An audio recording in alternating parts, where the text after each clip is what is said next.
আসসালামু আলাইকুম।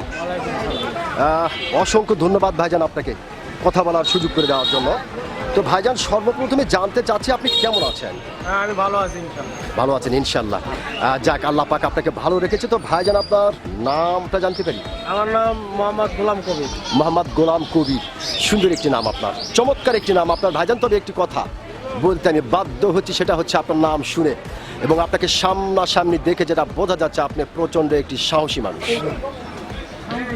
এটা কিন্তু ভাইজান আসলে আপনাকে দেখে বোঝা যাচ্ছে। তো ভাইজান আপনি কি ভোটার হয়েছেন? হ্যাঁ হয়েছি আমি। ভোটার হয়েছেন না? কোন দেশের ভোটার আপনি হয়েছেন? বাংলাদেশে। বাংলাদেশের। অসংখ্য ধন্যবাদ যে আপনি বাংলাদেশের ভোটার হয়েছেন। তো ভাইজান যেহেতু আপনি বাংলাদেশের একজন সচেতন নাগরিক এবং বাংলাদেশের একজন সাহসী মানুষ, সেই ক্ষেত্রে এই বিষয়টি আপনার কাছ থেকে জানতে চাচ্ছি যে এইবার বাংলাদেশের সরকার কে হতে পারে?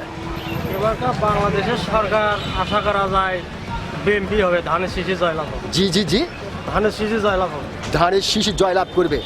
তো ভাইজান যেহেতু খুব সুন্দর করে এবং আপনি প্রথম চান্সে বললেন যে ধানের শীষ জয়লাভ করবে, তো ভাইজান আসলে আপনি কি দেখলেন, কি আইডিয়াতে আপনার এটা মনে হলো যে ধানের শীষ জয়লাভ করবে?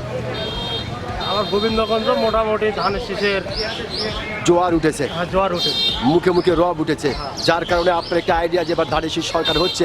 অসংখ্য ধন্যবাদ ভাইজান আপনাকে। আপনি যে সত্যিকারের একজন সাহসী মানুষ, আপনি কিন্তু আপনার সাহসিকতার পরিচয় দিয়েছেন ভাইজান। আসলেই এজন্য কিন্তু আপনার নাম শোনার পরে আমি বলেছিলাম যে আপনি সত্যিকারের একজন সাহসী মানুষ।